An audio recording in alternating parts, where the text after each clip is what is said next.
Welcome to USA Global TV and Radio, where our mission is to provide education, entertainment, hope, and inspiration.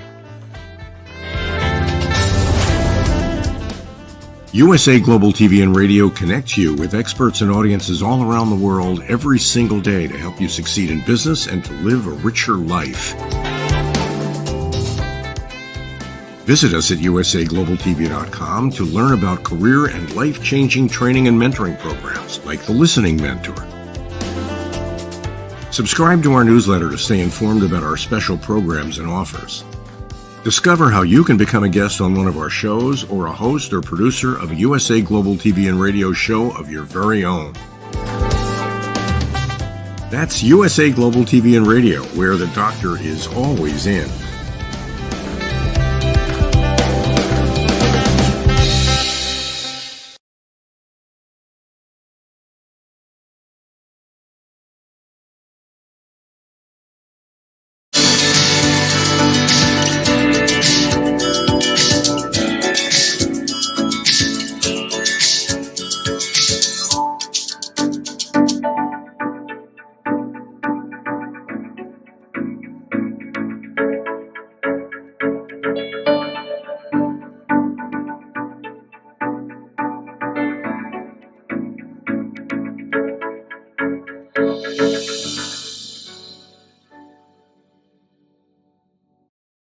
Hello, beautiful soul family, and welcome to Weekly Wisdom and Insights, your home for spiritually guided transformation and empowerment. I am your host, Dearjames, and together with the unseen, Spirit, Source, and Symphony, we look at the current energies, the intuitive wisdom and insights, and we go as guided. And this episode is a continuation, if you will, of last week's episode, all about the Aries full moon, supermoon energies and so forth, and that cardinal grand cross that was going on and so forth. So there was too much to pack into one episode. So we're continuing where we left off. So let's just jump in because there is so much to get to. And just to start off, our main energies. It's a 10-month, all month long. So it's about treading cautious advance, that we are moving forward. And you'll see how this is playing with our main theme, all about consciousness and awareness and so forth. It's the 23rd, so we have split apart, regenerate. So we are continuing to split apart from the past. And that, of course, has to do with Pluto back in Capricorn. It's now moving direct. It's this final time. It will not be in Capricorn again in our lifetimes. And it is moving into Aquarius, first time since the French, American, and Industrial Revolutions. So big energies, big changes. It's an 8-year, all year long, so it's about uniting from the inside out.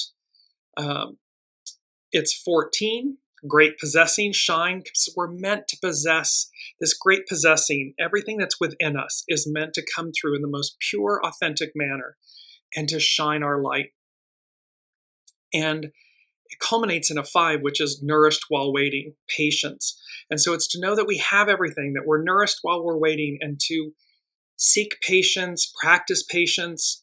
It is certainly a fun one. Patience. Oof, not always wonderful and great. Not easy to do all the time. Welcome, Alicia. And so let's move right into our astro influences, our astrological influences. So on the 9th of October, Jupiter stationed retrograde. 2 days later, Pluto stations direct. On the 17th, we have the full moon in Aries. It's with the cardinal grand cross. On the 22nd, yesterday, we had the Sun square Pluto, both at 29 degrees, this anaretic degree. It's a very powerful degree. Welcome, Colleen. And on November 3rd, coming up, and you'll see how the full moon in Aries is bookending the energies that will happen on November 3rd, which is this Mars-Pluto opposition, again at 29 degrees, that powerful anaretic degree. And 29, welcome, Deborah. And a shout out to Deborah. It was her birthday yesterday, so happy birthday, Deborah.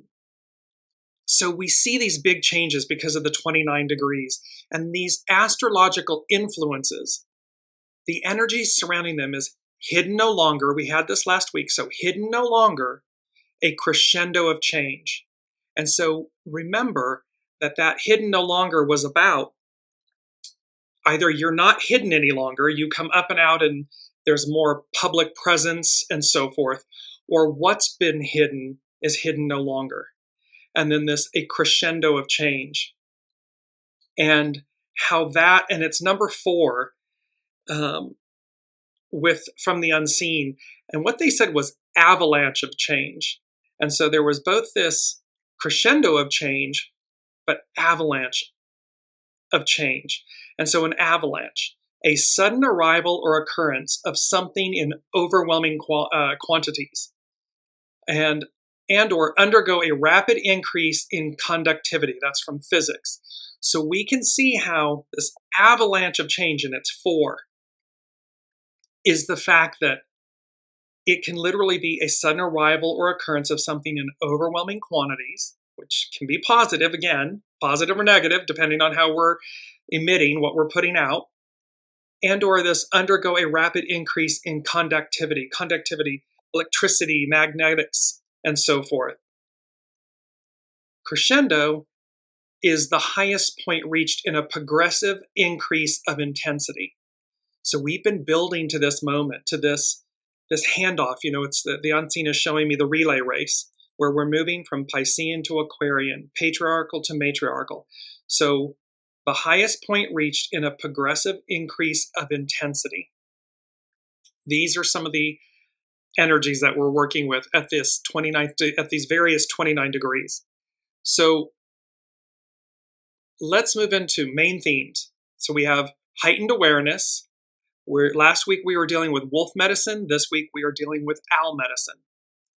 And how heightened awareness and owl medicine is a guiding light.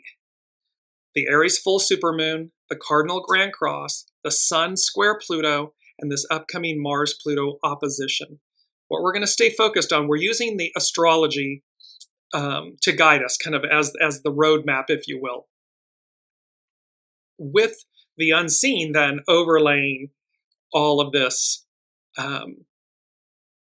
celestial information from the unseen, what we don't see. So we see what we see, right? And this is where heightened awareness, owl medicine is about what we don't see or seen in the dark. And so seeing from the inside, our intuition, our inner knowing, and utilizing that in this time of crescendo and avalanche of change, heightened awareness. So here's our main theme: heightened awareness, owl medicine, a guiding light. And we're going to start with Pam Youngin's North Point Journal, and then move into owl medicine, and then go to Astrology by Lauren, and wrap all of it with the unseen, spirit, source, and symphony guiding us. So let's just jump in, because heightened awareness, and we'll see how the astrology is playing. Welcome, Sue. So Pam Youngin's North Point Journal, she says, we are in a transitional period that is reshaping us individually and collectively. Old forms began to crumble 5 years ago when a new solar cycle began and Solar and Pluto aligned. Now, as Pluto nears the end of its 16-year transit of Capricorn, there is a crescendo of change, a completion of a process that truly began in 2008 when Pluto entered the sign.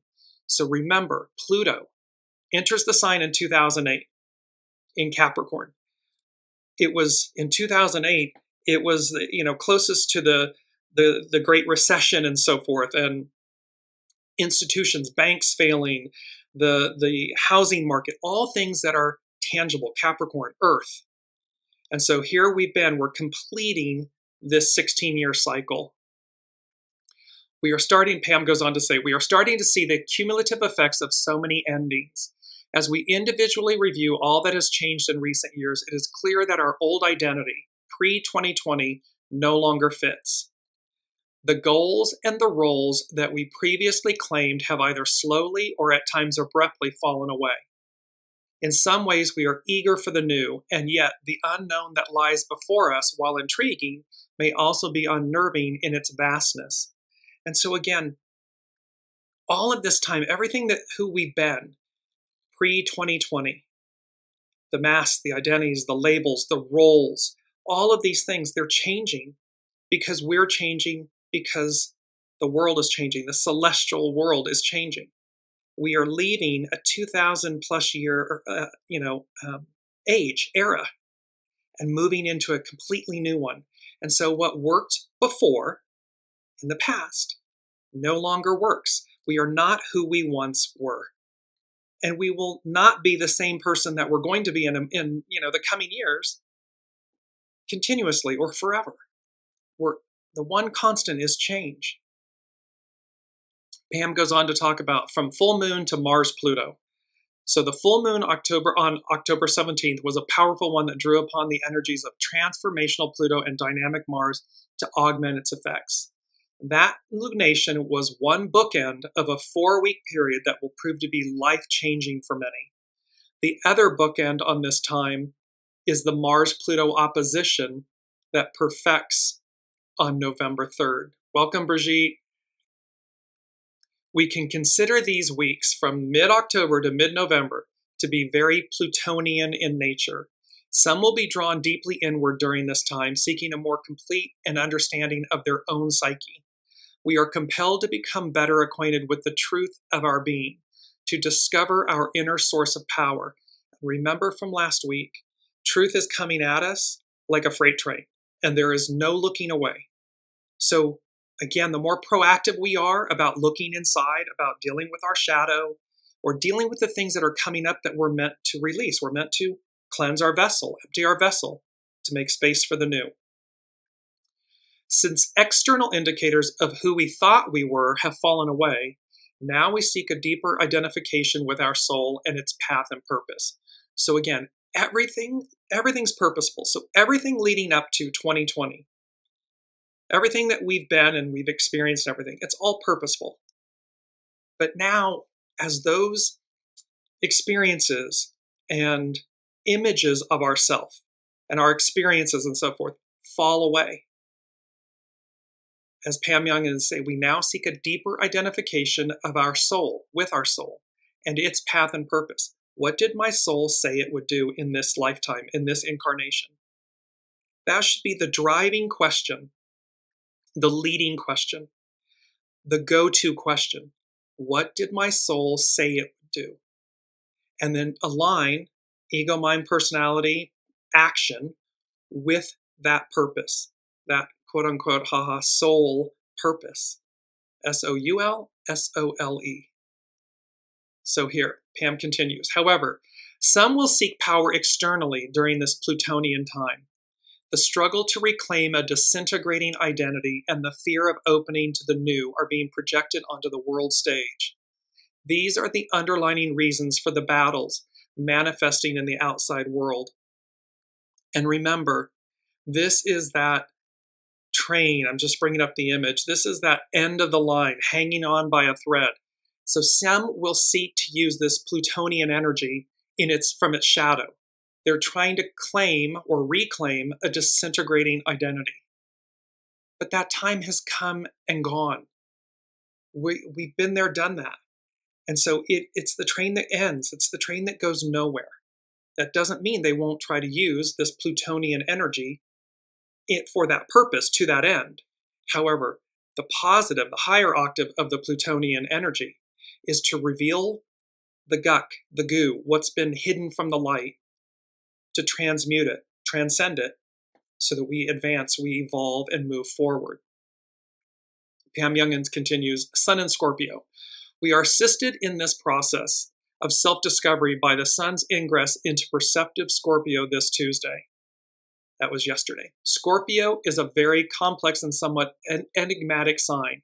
This is reflected in the fact that it is the only sign of the zodiac that has more than one animal symbol. All signs have both a higher vibrational and a lower frequency manifestation, and we are always given the choice of which end of the spectrum to embody. So we have a choice. Choose the higher octave. Choose to reach higher. Yes, it will require more of us per se until it doesn't, until it becomes second nature. With Scorpio, our options are clearly represented by its two main symbols, the scorpion and the eagle. Both of these creatures are powerful and intense, but each in a different way. The scorpion is known for its resilience and its capacity to defend itself. It lives in darkness, hiding under rocks or in burrows. Its virtues, when taken to an unhealthy extreme, manifest as being overly guarded, suspicious, manipulative, and vengeful. We can see this playing out on the world stage. The stinger on the scorpion, which is used for protection and also to hunt, contains a poisonous venom. This represents the toxic nature of holding on to anger and resentment. When we hold on, everything is energy. When we bottle up and hold negative energy, any energy, but especially negative energy, it creates dis-ease, disease. And so it's toxic. And so this is highlighting, this Scorpio season is highlighting. Are we releasing the toxicity? Are we moving beyond it? Are we allowing the energy to flow through us just effortlessly so that we don't hang on to negative aspects? Because remember, negativity in its energetic form is simply an opportunity. It's presenting us in a challenged state something to overcome, transcend, to see within ourselves so that we will release it. What does that do? It empties the vessel. We can breathe. We're lighter. We feel better about ourselves and what's happening. Hang on to it. It festers. It gets louder and darker.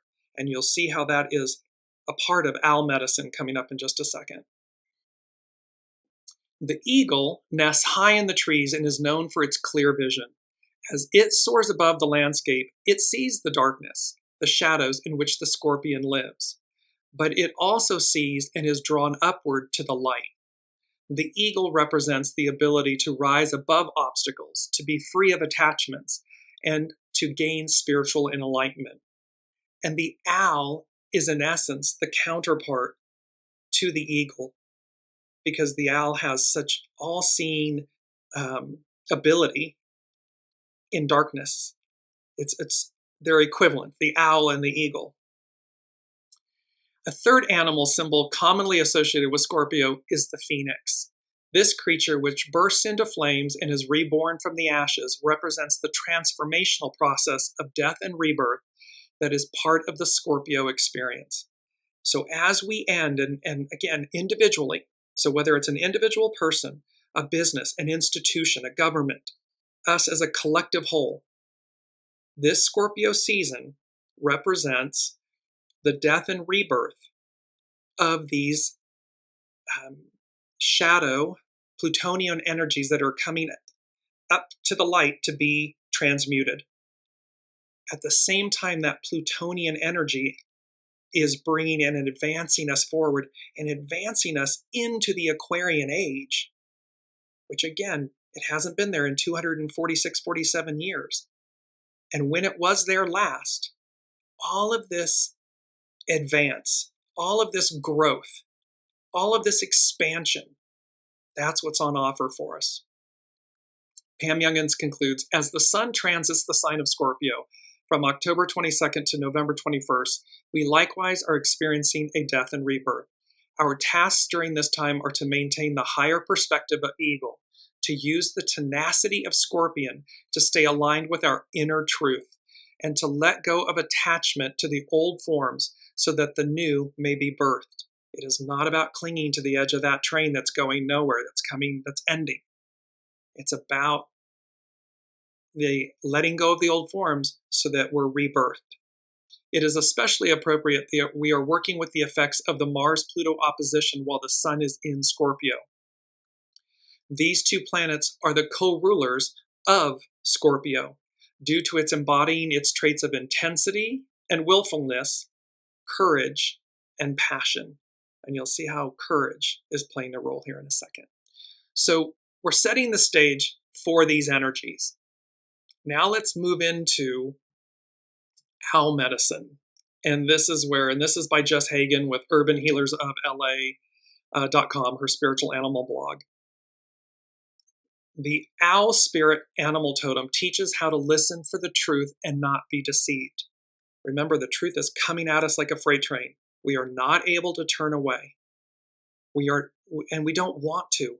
We want to see the truth within ourselves, within the whole of the whole, within our world experience, so that we deal with it, we transmute it, we become higher, better, more pure.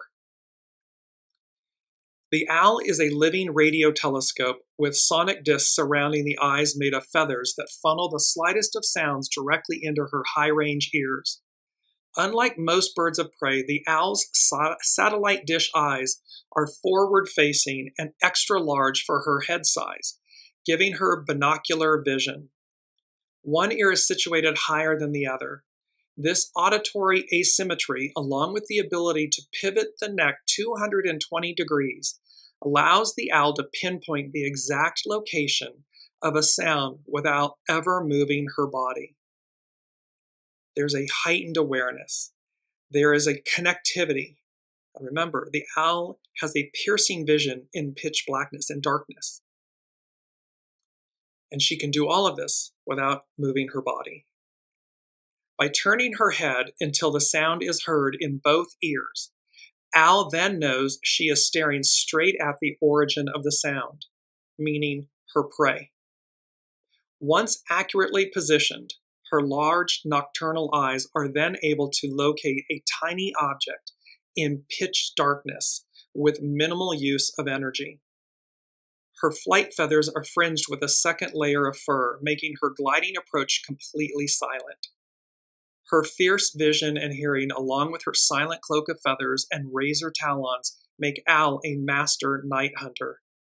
She's using all of her God-given attributes, talents, her being, her essence, to both protect, hunt, preserve, and she's doing it effortlessly. I am. There's not craziness. She's not a cuckoo bird. She's not running amok. She's not in her head, so to speak. She's in her essence, her being, her beingness. Jess Hagen goes on to say, her medicine speaks of struggles after the sun has set, remedies for sleeplessness and overcoming superstitions of darkness. When the owl spirit animal totem is hovering in your life, your powers of observation are pitch perfect, and you cannot be deceived by others. Messages and information are assessed with flawless precision, and action is taken in a discreet and effective manner. And the reason we're dealing with wolf medicine, owl medicine, and next week deer medicine is from the unseen. With these bookends, the October 17th full supermoon in Aries, and then the upcoming Mars-Pluto opposition, the unseen said to me, wolf medicine, owl medicine, deer medicine, and how we utilize these three spirit totems congruently, collectively, together, especially for this time and arcing out into April of next year.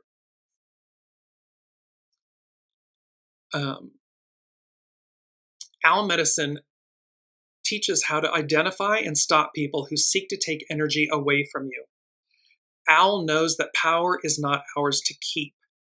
Power is only to be used for a brief time as it flows through our life situations before moving on in its mysterious current. See, it's about energy. So owl medicine teaches us how to identify, how to be alert and identify a heightened awareness, a guiding light. And yet she knows, owl medicine knows, that we are not to stop energy, to harness it in a negative or try to hold on to it, that it's not ours to do so. It is what moves through us. So when we allow the energy to consistently move through us, we're in harmony, we're in balance, we're healthy. Jess goes on to continue, the night medicine of owl has a powerful and conflicting grip on the human psyche, which whispers lessons of confronting fears and protecting personal power. The meaning of her symbol varies from culture to culture and has been immersed in superstition for centuries. Ancient Greek mythology found her to be wise. Ancient Hebrew mythology found her to be courageous. The Pawnee view the owl to be a symbol of protection, while the Ojibwa and Pueblo view her to symbolize death, this death and rebirth. But all the myths of owls speak of clairvoyance, astral projection, and magic. So it's talking about higher connectivity, our soul source connection, our intuition, and how we harness that magic, that channel, that connectivity to our greatest benefit. Magic is chemistry and physics beyond our human ability to explain via scientific method. Once a phenomenon is identified either with technology or math, it ceases to be considered magic and becomes common knowledge. So it's, in essence, the known versus the unknown, or the seen versus the unseen. The ability to locate and identify remote, elusive information is the medicine of this night bird. The notion that Al is an agent of misfortune or an ill omen is a fear-based superstition that should be questioned with Al's own rigorous medicine to tear away at limiting beliefs. There are no bad animals in nature. When we demonize or turn another living being into an enemy to be wary of, we are in fact cloaking our primal fears of instability. See, when we demonize our fellow human, do unto others as you would have done to you, we're doing it to ourselves. And what it's doing when we do that is masking or attempting to mask what's actually happening within ourselves. And so our instability, our fears. And so we demonize our fellow humans, or in her example with Al medicine, when we demonize animals. But all of us are pure. That is who we are at our center, at our beingness, is pure. Jess goes on to say, instability is the truest nature of all things, as all things fall apart. Acknowledging our fear of being attacked allows us to, like Al, pinpoint and handle any potential threat with effortless accuracy. It's about piercing the illusion. It's about seeing through what's on the surface and realizing that somewhere in there, fear, instability, change is playing a message, a loud message for us, certainly in this moment. We must let the demons of our fears in so that we can connect with the God beyond them. That is such a powerful statement. We must let the demons of our fears in so that we can connect with the God beyond them. It's about piercing the illusion. It's about moving through the fear, the anxiety, the instability, the change, so that we walk through the fire, the phoenix, we walk through the fire to get to the other side, to see what's really truly on offer. And when we do that, we will always see that something greater, more pure, better, higher, deeper is on offer when we do that. If we try to hide from the rather inconvenient voice of tears, rage, and pain that swell up from within us, those very voices will swoop down, godlike, and consume us, forcing inevitable communion. It's when we allow that shadow energy to immobilize us, when we stay in dis-ease, when we double and triple and quadruple down on it, it amplifies, it magnifies, it grows. But when we simply, I see you, it neutralizes. It's okay. It's okay, ego, mind, personality. It's okay. Okay, soul, what did my soul say it would do? What is this really? And we get to the God beyond. We get to the purity. We get to the light, purity of it. Seemingly unfounded attacks of emotions are in truth an opportunity to evolve out of our limited understanding of self that keeps us afraid. Owls, I love this part, this is very interesting. Owls consume their prey whole, bones, fur, and all. She then generates a pellet of indigestible material, which is coughed up and released. Her medicine shows that when we trust the natural process of adventure and accept a challenge directly, the inessential will fall away and need not be fretted over.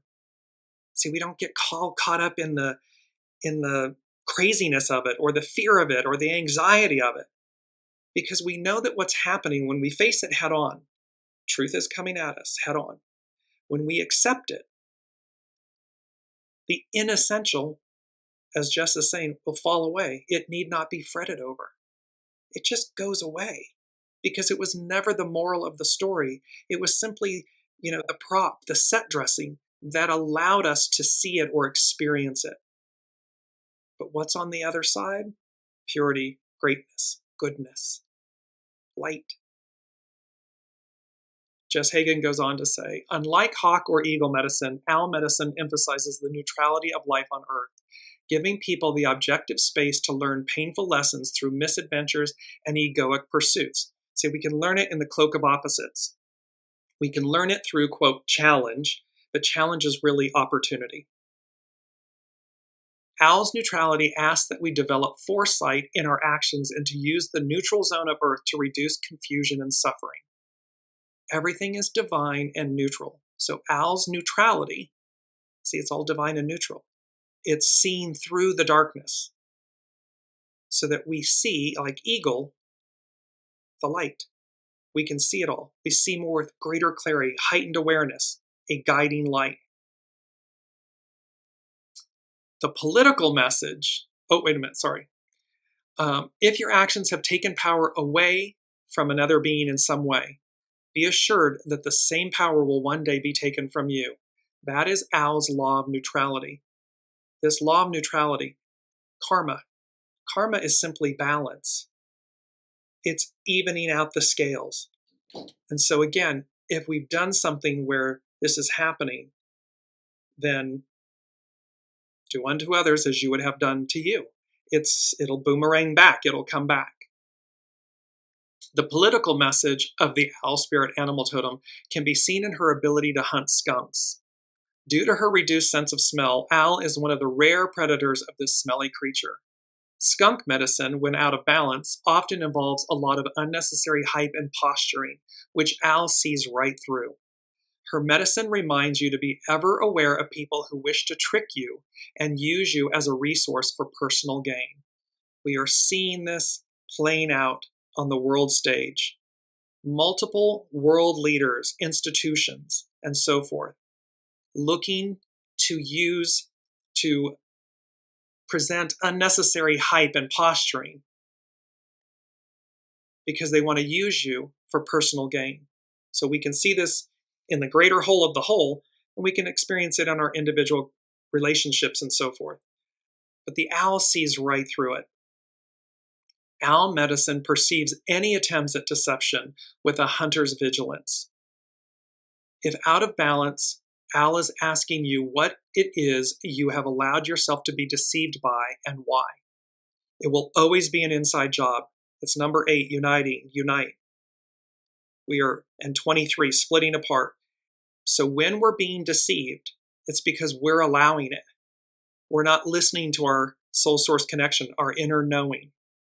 And so when we're out of balance, owl medicine is asking us why are we allowing ourselves to be deceived? And this is part of the truth that's coming at us that we can't turn away from.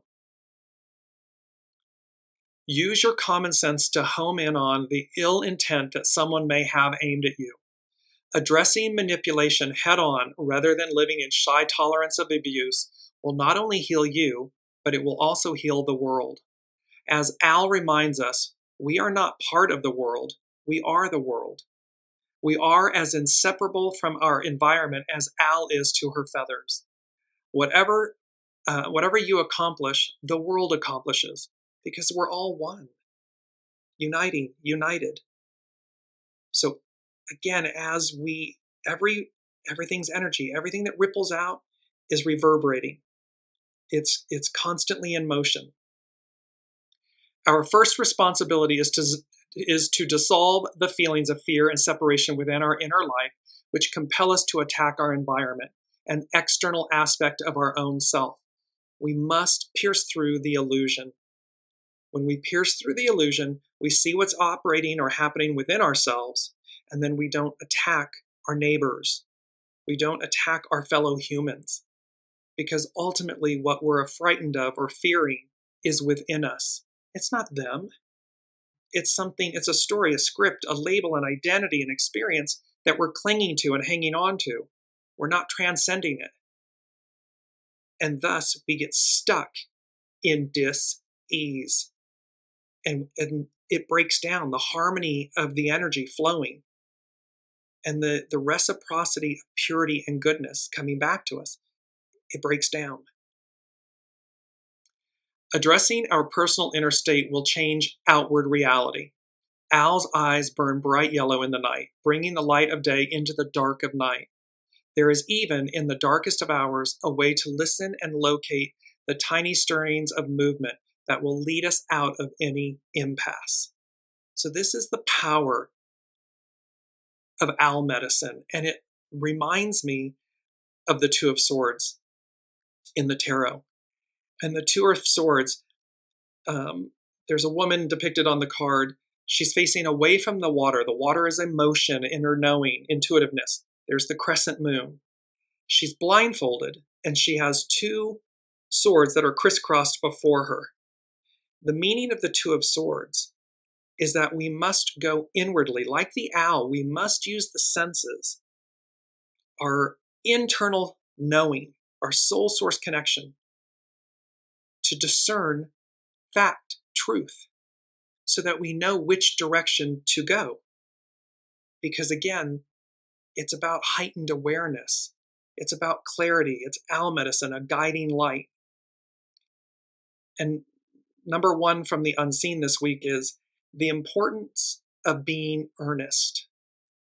And of course, this is a play, very famous play from Oscar Wilde, that premiered at the St. James Theatre in London on Valentine's Day, Love. But earnest means showing sincere and intense conviction. In order to do that, in order for it to not be false, we must close our eyes and go within to discern the truth, not a truth, and certainly not, it's our key word this week, ignorance. It is not about using and utilizing ignorance. Ignorance, lack of knowledge, education, information, understanding, or awareness. Destitute of knowledge. One could say destitute of wisdom. So owl medicine is the antithesis of ignorance.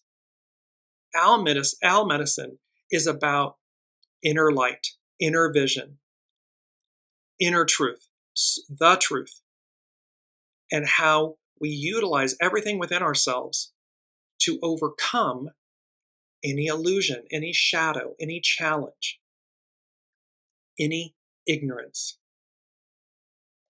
So the importance of being earnest, it's about showing sincere and intense conviction. But sincere and intense conviction with wisdom, with knowledge, with truth. And again, not a truth, and certainly not a quote-unquote ego mind personality truth. Those can be what we utilize to protect or defend or, root in, versus what's really on offer, what's really happening. And again, what's the truth, not a truth.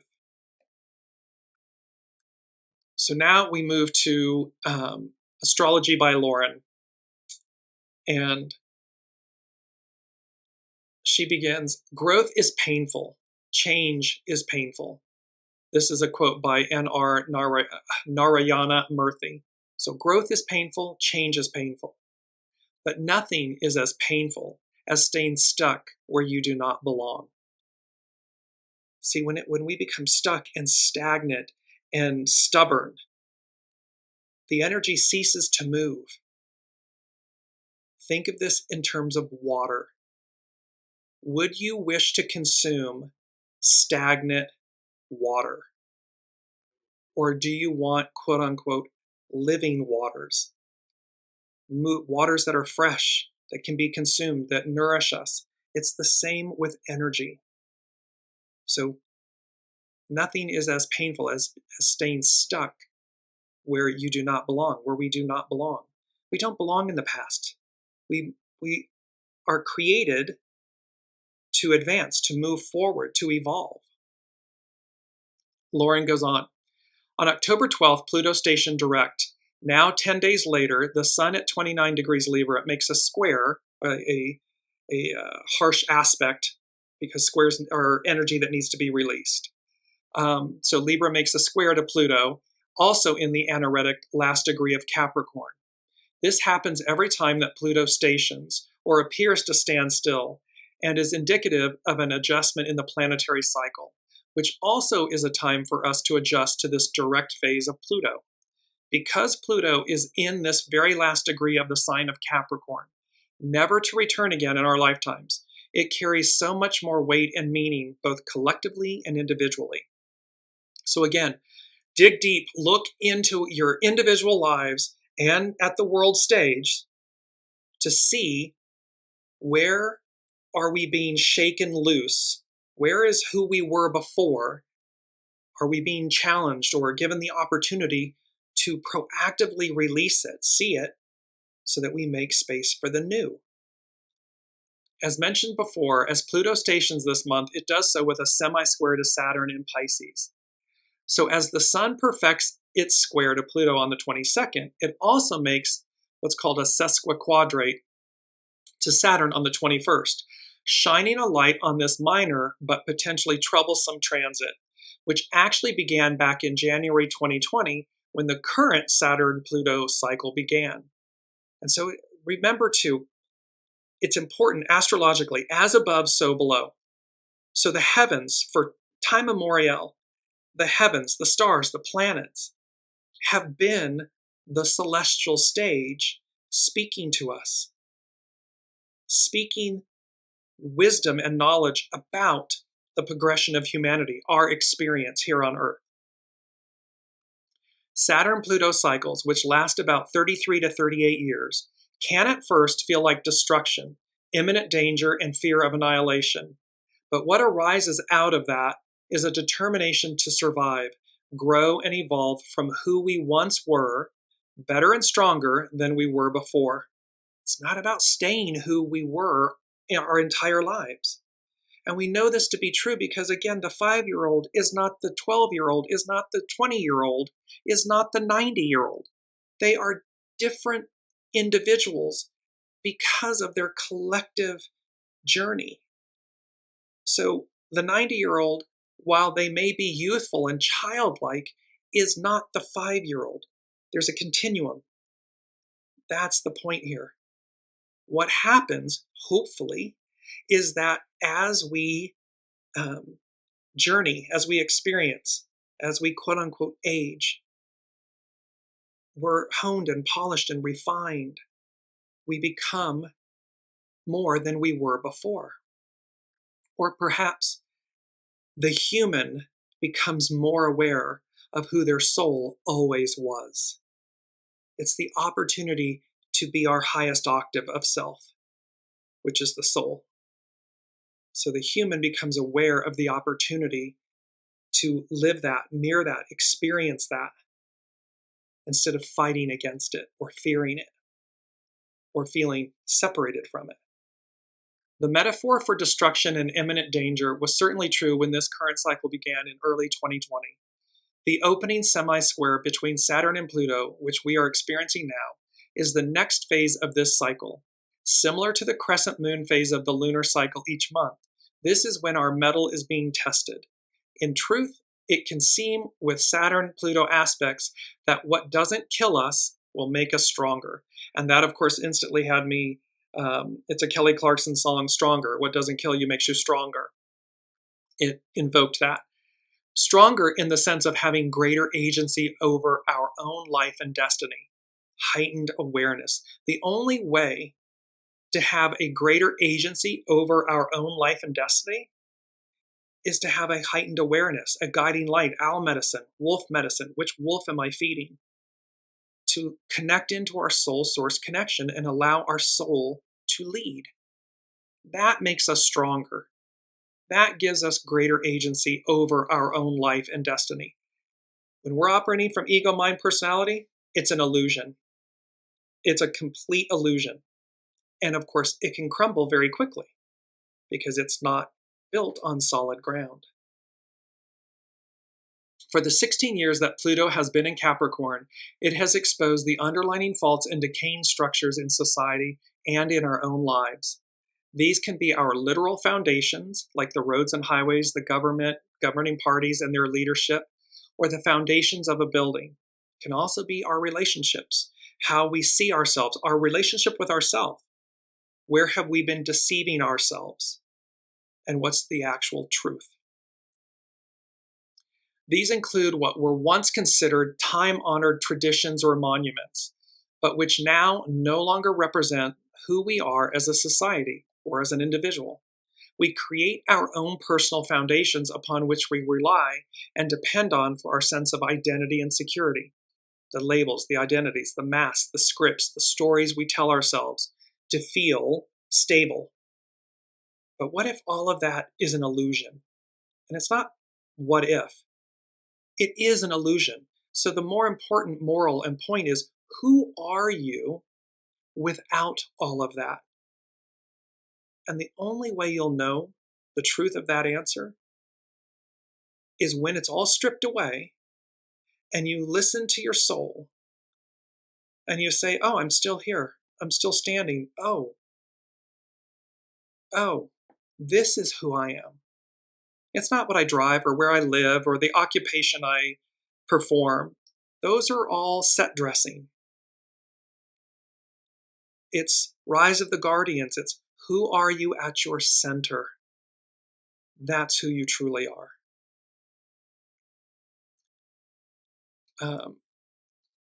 They may have served, so these identities and so forth, they may have served a purpose at one time. Everything's purposeful.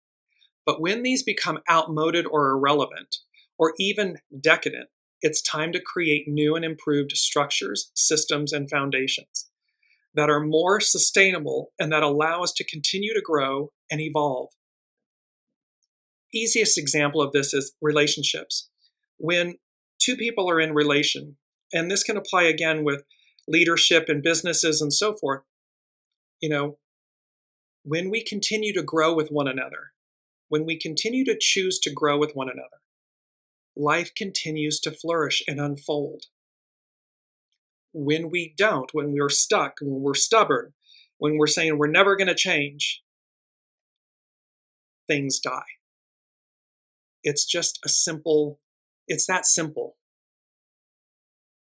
Jess goes on to say, it takes tremendous effort to change old habits and transform your life. This may even include a little pain and discomfort, but this process of change and transformation within our systems and structures of our lives is nothing less than the alchemical process of transforming lead into gold, rebuilding, rehabilitating, and rebirthing.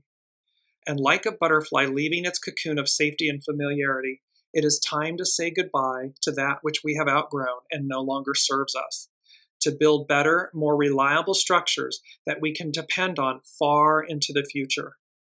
So it's a choice. These energies, this time, this heightened awareness, owl medicine, a guiding light, the wolf medicine, which wolf am I feeding? This moment in time is about the choice that we make. Are we choosing stagnant water? Are we choosing stagnant identity to be fixed, not fluid? Because we are moving into an era of air.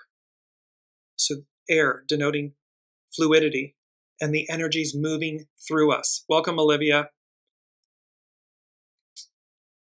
Lauren goes on to say, what we are being asked to do with the semi-square is to move through the discomfort, the doubt, the futile sense of impossibility, the attachment to a past that is no longer valid.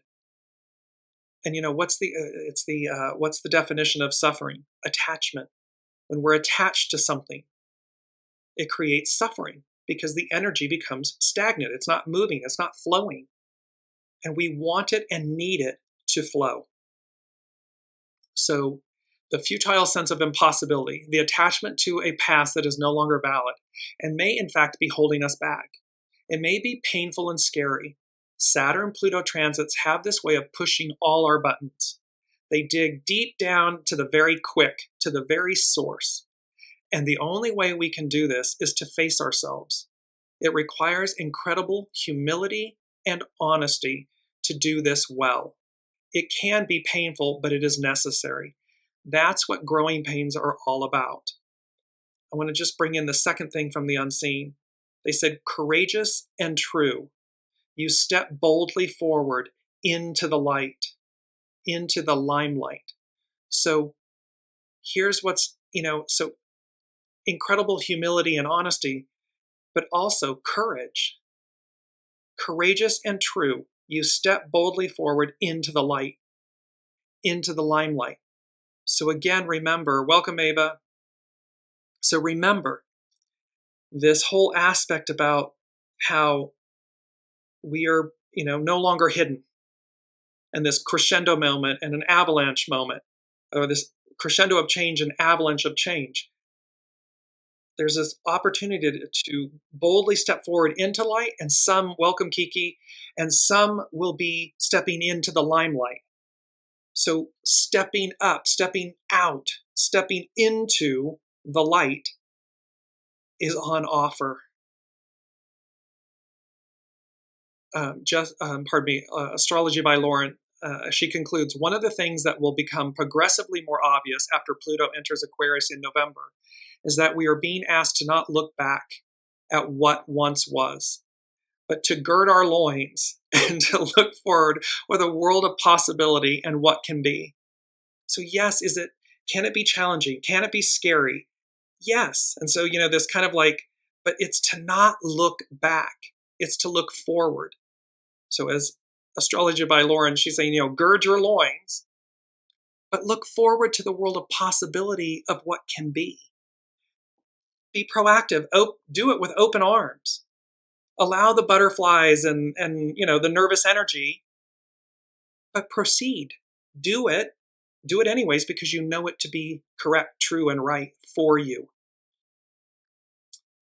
We are in the process of closing out an era while giving birth to another. And she closes with a quote from Alexander Graham Bell. When one door closes, another opens. But we often look so long and so regretfully upon the closed door that we do not see the new one opened before us. And they're showing me the image of where we stand in, it's a prison, it's a prison cell, and the bars and where we're standing inside of it, and yet the door is completely wide open. So do not fear stepping beyond the prison that we have created for ourselves individually and collectively. Just because it's the Israelites, when they were led out of Egypt, and at some point, and God didn't guide them in a direct manner, in a direct route. He, she, they, the all that is, guided them in a zigzagging route to test their sincerity, their determination, their hope, their promise. And at one point, some of them did say, quote, we were better off with Pharaoh because it was enslaved. It's the beast I know. It's the prison I know. But that doesn't mean that it's the right or best thing for us. Just because it's the beast we know doesn't mean it's the beast we should continue with. And the beast, again, is an opportunity to see ourselves and transcend ourselves. Allow the energy to move through you, the force to move through you. Owl medicine. I want to go to our two quotes, and it's from hexagram 14, which is great possessing, shine. And this is from Carrie Hone at cafeosoul.com. Great possessing is formed when fire moves over heaven. The idea of mental clarity, owl medicine, heightened awareness. So mental clarity, or the sun in the sky, shows its auspiciousness in describing your current condition. It looks like a dumpster fire on the world stage, And yet, what the unseen is guiding us to realize, to see, is this auspiciousness in describing our current condition. It's not doom and gloom unless we see it that way, unless we participate in that. But what's really on offer is this auspiciousness in advancing, in moving forward, in stepping out of the cell, out of the prison cell, out of the past. The sun sustains life, and when we rise like the sun, we need only activate our hidden powers of expansion. Like the sun, by simply being, we set off a chain reaction of abundance. Obstacles disappear because of the hidden influence of breakthrough. We cultivate the seeds planted in the dark of winter that break through the soil of difficulty and emerge stronger and wiser. This is great possessing. Perhaps we learn to play the guest of life and not strive so much to fight against what can never be. Where the underlying cause of union was a time of joining and partnerships, great possessing is a time when our star shines, or our sun is rising as an individual. Courageous and true, you step boldly forward into the light, into the limelight. So whether it's the light or the limelight for us individually, collectively, businesses, nations, and so forth, whole of the whole, that's up to us. We choose it. We participate. Life has offered us its greatest gift, the power to shine with an inner certainty that need not be defended. Strength and clarity unite, and you can move forward in the knowledge that grace is your teacher, and power is merely aligning your will with the way. Remember, power, energy. Allow the currency of the unseen to move through you, to align you, to empower you, to expand you, and to diminish and erode darkness, fear, shadow. Because again, we'll pierce the illusion. It's an illusion. It's still, the shadow is still an energy, a cloak of opposite. So it's coming in a form that might be more intense or heightened, so that we'll not buy into the fear, but we'll harness the energy of fear to transcend, to leap forward. Colleen is saying, I'm still so stressed out. And Kiki is saying, I feel like the age of Aquarius will suit me. So, and how interesting, these kind of two polarities, if you will.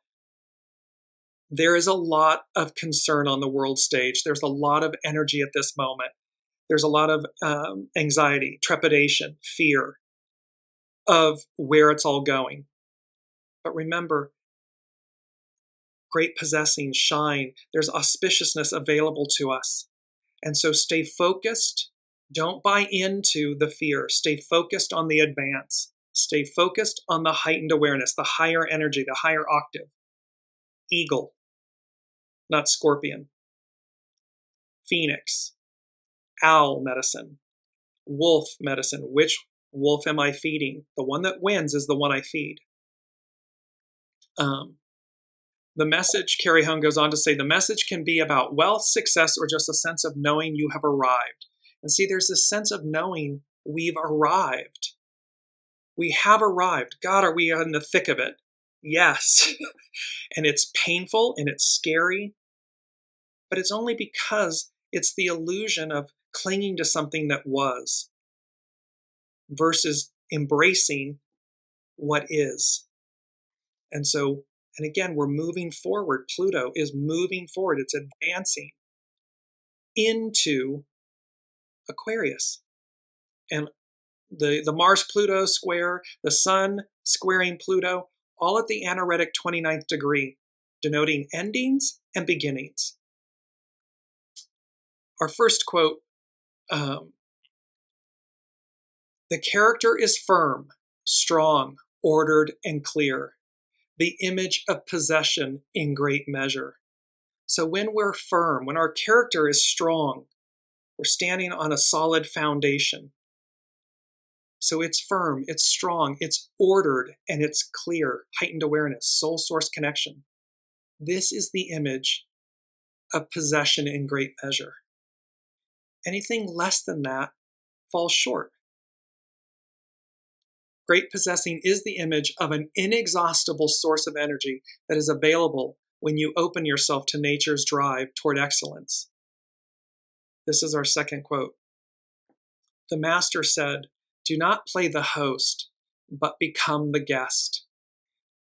When you can transcend your need for control, you can become the recipient of the subtle treasures that life has in store for you. And this beautiful image of, in essence, like the adult hand, it's like the hand of God touching the infant downward, and the light, that the energy and the expansion, this inexhaustible source of energy that's available to us when we connect into it, when we don't buy into the illusion, a lesser energy, if you will. Number 3 from the unseen. With all of this said, I heard, it's a Whitney Houston song, and I heard the lyrics, "Heaven, hear me now." And then the song is, "I look to you." So with this quote that we just had, this inexhaustible source of energy, the unseen, it's number 3, it's representing the Trinity, heaven, hear me now. And so it's like, listen to your soul. Align with your soul source connection. Heaven, hear me now. I look to you. And there was something about this, Whitney Houston, the etymology, Whitney means by or from the White Island. White meaning pure. Houston means Hugh's town. The etymology of Hugh means heart, mind, spirit. So we're looking at this, heaven, hear me now, I look to you. It's going to require the purity of our being. It's going to require the purity of our heart, mind, and spirit, aligning, coming into unity, to advance. Again, a simple analogy. Anyone, imagine that we're driving cars on roadways and freeways and so forth in reverse. Can you imagine the chaos, the pile-ups? We don't go through life in reverse. We go through life forward, driving forward, big window screen in front of us, side mirrors and a rear view mirror, so that we can see what's on the side of us or behind us. We use the past as a vehicle, as a means to navigate.